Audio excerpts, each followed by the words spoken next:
کې خلک وایي د مانځه ټایم دی منځونه به کوو منځونه به کوو منځونه به څه لکې منځ فرض دی وخت فرض ته خو چې خوله کولاوی نو د مدرسې خلافي ته خو چې خوله کولاوی د جومات خلافي ته خو چې خوله کولاوی د امام د لګانو د اوسانو راوځئ د خپل تپوس وکړئ چې د جومات امامانو صاحبانو د بنوګلو د سمندر په نظر درځي که نه درځي هی افسوس شه او پتا شه ستا په دې پوسټ باندې افسوس شه او لعنت شه زم ستا په دې پوسټ باندې چشمې واچوه تا زما خیال له چشمې نه وې اچولي چشمې واچوه چې په صف اول کې څوک ولاړو په صف اول کې علما ولاړو په صف اول کې درته علما ولاړو ستا نظر کمزوری دی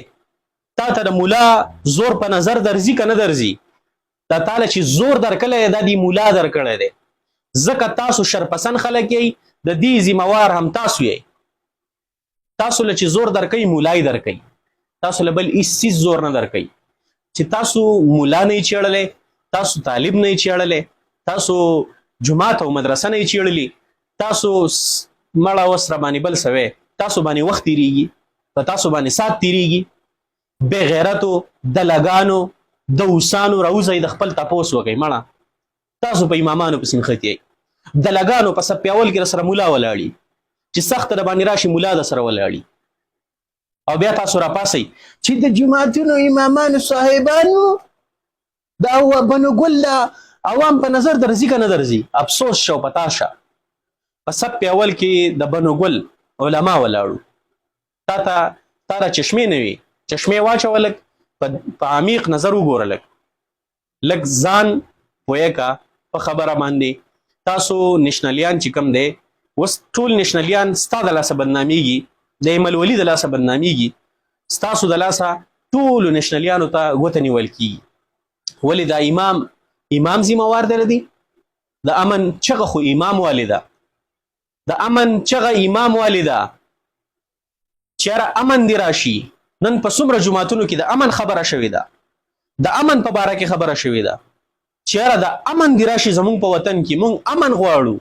مونږ امن پرست خلک یو او ته چې کم دی ته راپاس یو ګوته د جومات امام ته نیسي همیشه ته ګوته په امام پسې چوتې همیشه ته ګوته په مولا پسې چوتې تاله شرم او حیا نه درځي چې امام تا نه پاتې نه دی دا دومره خلک تا ته نه ښکاري دا دومره لوی لوی خلک تا ته نه ښکاري چې ته د جومات په امام باندې ګوته چوتې چې د جومات امامان تا نه خلاص نه دي افسوس تاله پکار دی او ستا په دې پوسټ باندې افسوس پکار دی بابک صاحب چې تا دا پوسټ لیکو نو ستا د ګوتو تاله څنګه اجازت درکاو چې زه دا پوسټ لیکم علما چې په دې باندې څومره دردمند دي ستاسو په پارټۍ کې سړی شهید شي ستاسو په پارټۍ کې سړی مړ شي مونږ علما پې خفه یو زمونږ د علماو چې څوک شهید شي څوک مړ شي تاسو پې خوشحالي کوئ دا امامان ستاسو سره ولاړ دي دا مولیان ستاسو سره ولاړ دي دا ستاسو سره څنګ په څنګ ولاړ دي تاسو همیشه د امام خلاف د دین خلاف د جومات خلاف د مدرسې خلاف ته خو چې خوله کولاوی نو د مدرسې خلافي ته خو چې خوله کولاوی د جومات خلافي ته خو چې خوله کولاوی د امام خلافي ستا خوله چې کولاویږي د دین خلاف کولاویږي تا چرته کې د دین خبره ونه کړه په جومات کې تا ته په اسمبلی کې خلک وایي د مانځه ټایم دی منځونه به کوو منځونه به څه لکې منځ فرض دی وخت فرض دی منځونه به کوو ته کې نه دین شته نه در کې اسلام شته دی نه د دین نه خبرې نه د اسلام نه خبرې لږ حیا غیرت ځان کې پیدا کوي دا علما چې نه وی که نه نه به د خور پیژاندی نه چا نه به مور پیژاندی دا چې د خور مور پہچان کیږي دا ته چې دین پیژنې ته چې اسلام پیژنې ته چې قرآن پیژنې ته چې حدیث پیژنې ته چې دا مدرسې ګورې ته چې په دې ملک کې دا څومره معمولی امن ګورې دا د دې مدرسو د جوماتونو د امامانو وجه ده